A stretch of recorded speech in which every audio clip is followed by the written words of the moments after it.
Olá pessoal, bem-vindos! A proposta de hoje é bem interessante. Nós iremos analisar a República Brasileira, proclamação e as primeiras décadas. Vai lá rapidinho pegar sua água porque eu já vou começar.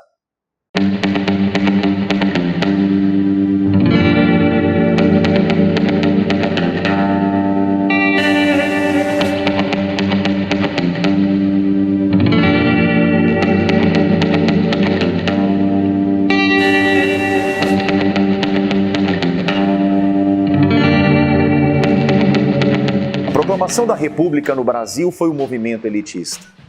A ação do dia 15 de novembro foi militar, porém, com o amparo da elite agrária brasileira, com destaque para os cafeicultores. Grande parte da população ficou sabendo acerca da mudança da forma de governo através dos jornais. A República Brasileira não foi uma conquista popular. Como diria o republicano Silva Jardim, trata-se de uma negociação pelo alto. O propagandista republicano Aristides Lobo disse: o povo assistiu bestializado ao processo. A palavra república vem do latim e significa coisa pública, coisa do povo. E veja que curioso, a coisa do povo foi implantada no Brasil sem a participação do povo. Passadas 3 décadas da proclamação, o sentimento dos republicanos brasileiros quanto à República era de frustração. A República no Brasil estava longe daquilo que eles imaginavam. Fraudes, violência, corrupção, autoritarismo, dívidas, rebeliões, escândalos financeiros, enfim. A palavra que resumia os primeiros anos republicanos era desilusão. Não demorou para que surgissem, no campo da intelectualidade, alguns trabalhos saudosistas. O historiador Oliveira Lima, por exemplo, produziu algumas obras que buscavam, nos anos de estabilidade monárquica, referências para a República em crise. A jovem República Brasileira, para se legitimar, buscou construir referenciais simbólicos. Começava uma verdadeira batalha simbólica entre a monarquia e a República.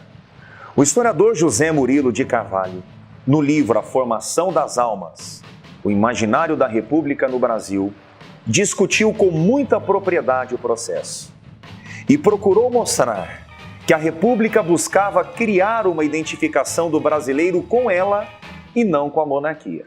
Nesse momento aconteceu a construção de Tiradentes. Em relação ao hino nacional brasileiro aconteceu algo bem curioso. Foi feito um concurso para a escolha de um novo hino. Todavia, o hino nacional criado na monarquia tinha grande aceitação popular. Por isso, a música de Francisco Manuel da Silva foi mantida e introduzida uma nova letra. Aparecia o trabalho de Osório Duque Estrada. Bem, meus amigos, essa é a primeira bandeira brasileira, a bandeira monárquica, a bandeira imperial.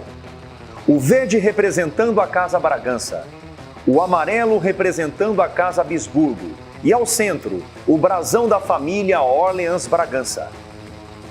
Após a proclamação da República, essa bandeira foi substituída. Perceberam? Você está vendo? A primeira bandeira brasileira republicana. Lembra a bandeira de qual país? Estados Unidos. É a bandeira dos Estados Unidos com as cores nacionais. O Brasil, nessa época, inclusive, adotou o nome de Estados Unidos do Brasil. Porém, essa bandeira teve vida curta. Não demorou para que uma nova bandeira fosse implantada no Brasil. É a atual bandeira brasileira, com o lema Ordem e Progresso. Não é por acaso. Essa bandeira foi resultado do trabalho de Teixeira Mendes, um artista positivista. Talvez você tenha percebido que o grande desafio da República nos primeiros anos seria se impor, levar as suas ideias e estabelecer uma identificação do brasileiro com a própria República. Ocorreu a desmontagem de símbolos imperiais e a construção de símbolos republicanos. Nenhum símbolo republicano chama mais atenção do que a própria República, a personificação da República. A República Brasileira tem corpo e rosto. É uma mulher. A alegoria feminina dominava a simbologia cívica francesa e a inspiração era a Roma antiga. Em 1830, o pintor Delacroix, no quadro A Liberdade Guiando o Povo, representou a liberdade e a República Francesa por meio da figura feminina. Os republicanos jacobinos brasileiros tentaram fazer o mesmo no Brasil. Mas por que uma mulher para representar a República e não um homem? Segundo Gilberto Freire, a escolha foi favorecida, de um lado, pelo repúdio ao patriarcalismo de Dom Pedro II e, de outro, pelo culto católico à Virgem Maria. José Murilo de Carvalho mostra como o Brasil dessacralizou a imagem feminina da República. Durante muitos anos, a monarquia esteve associada à figura masculina. Usar a mulher para personificar a República seria uma maneira de expressar ruptura, uma quebra no imaginário político brasileiro. A República Brasileira aparece todos os dias para nós e poucos sabem. Aí está. Como é um momento de crise, em respeito, deixa eu trocar a nota. Aí está a República Brasileira. A República Brasileira tem rosto, tem corpo. É uma mulher. Continue visitando o canal Viagens de Clio. Vamos expandir Viagens de Clio.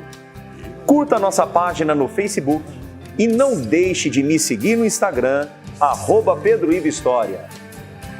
Até a próxima, companheiros.